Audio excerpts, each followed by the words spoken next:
अस्सलाम वालेकुम, welcome back to Legend Aces. आज हम बेसिक हैशटैग सी का लेक्चर नंबर 6 डिलीवर करने जा रहे हैं। हमारे इस लेक्चर का मौजू है वेरिएबल्स। सी लैंग्वेज में वेरिएबल कोई ऐसी चीज़ होती है जो कि वेरी कर सकती है या फिर चेंज हो सकती है। और अगर प्रोग्रामिंग लैंग्वेज की बात की जाए तो वेरिएबल असल में उस मेमोरी लोकेशन का नाम होता है। सपोज कर लेते हैं मैं एक वेरिएबल रखता हूँ ए और उसको फिर बाद में कांस्टेंट के साथ उसकी वैल्यू असाइन कर देता हूँ, जैसे a इज इक्वल टू 5। सो यहाँ पे हमारा जो a है वो एक वेरिएबल है जो कि वेरी कर सकता है। वेरिएबल को राइट करने से पहले हम उसको एक डेटा टाइप असाइन करते हैं। एक डेटा टाइप एक वेरिएबल की बताती है कि वेरिएबल का नेचर क्या है। मायने वो कैरेक्टर में है, वो नंबर में है या फिर वो डेसिमल नंबर में है। हमारे पास वेरिएबल डेटा टाइप की 3 टाइप्स आती हैं। पहली इंटीजर इंट, फिर दूसरी फ्लोटिंग पॉइंट फ्लोट, तीसरी कैरेक्टर 4। अब जो इंटीजर वाला हमारे पास डेटा टाइप होता है जिसको हम इंट से कोड आउट करते हैं, वो उसके अंदर हमारे पास वो तमाम वैल्यूज आ जाती हैं जो कि डेसिमल में नहीं होती। फिर हमारे पास आता है फ्लोट। फ्लोट डेटा टाइप के अंदर हमारे पास सारी वैल्यूज आती हैं जो कि पॉइंट्स के अंदर होती हैं। इसके बाद आता है हमारा character data type. Character data type के अंदर हमारे पास अल्फाबेट्स आते हैं, जैसे ए, एक्स, जेड एक्सेट्रा। अब यहाँ पर हमने डेटा टाइप के बारे में तो सीख लिया। अब हम ये देखते हैं कि जो डेटा टाइप होती है उसके अंदर हमने वेरिएबल का नाम कैसे देना।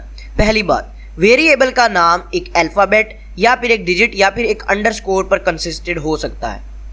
दूसरा असूल, जो हमारे पास वेरिएबल है वो लाजमी तौर पर एक लेटर या फिर अंडरस्कोर से शुरू होना चाहिए। तीसरा असूल, हमारा वेरिएबल कोई रिजर्व वर्ड नहीं होना चाहिए। अगर कोई रिजर्व वर्ड हमारा वेरिएबल हो जाता है तो फिर हमारा कंपाइलर इस सिचुएशन में कंफ्यूज हो जाएगा।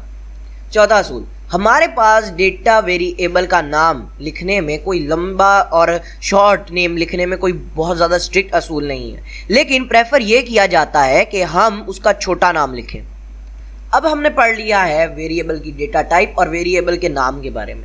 अब हम देखते हैं कि वेरिएबल को हमने डिक्लेयर कैसे करना है, मायने वेरिएबल डिक्लेरेशन के बारे में।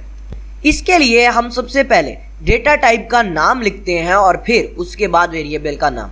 सपोज कर लेते हैं मैंने लिखा इंट ए। यहाँ पर इंट मेरी डेटा टाइप हो गई एक इंटीजर के लिए और ए हमारे वेरिएबल का नाम हो गया। अब यहाँ पर एक और बहुत बड़ी अहम बात है, अगर हमारे पास मल्टीपल वेरिएबल हैं जिनकी सेम डेटा टाइप बन रही है तो हम सिंपली उनको एक ही लाइन में लिखेंगे, जैसे इंट फिर बाद में ए comma B comma C comma terminal लगा देंगे।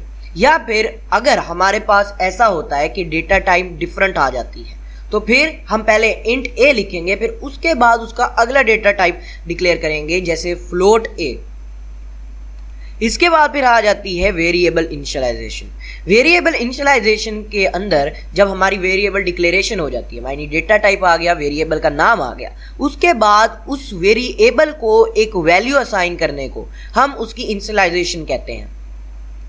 जैसे मैं लिखता हूँ int A is equal to 12।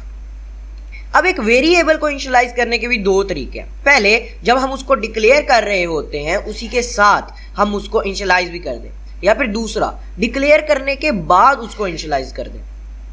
Variable के ऊपर प्रैक्टिकल हम अगले लेक्चर में करेंगे। उम्मीद करता हूं कि आपको वीडियो समझ आई होगी। आपसे मिलते हैं एक और वीडियो में, और याद रखें आज भी आधे से ज़्यादा हिस्ट्री दफन है।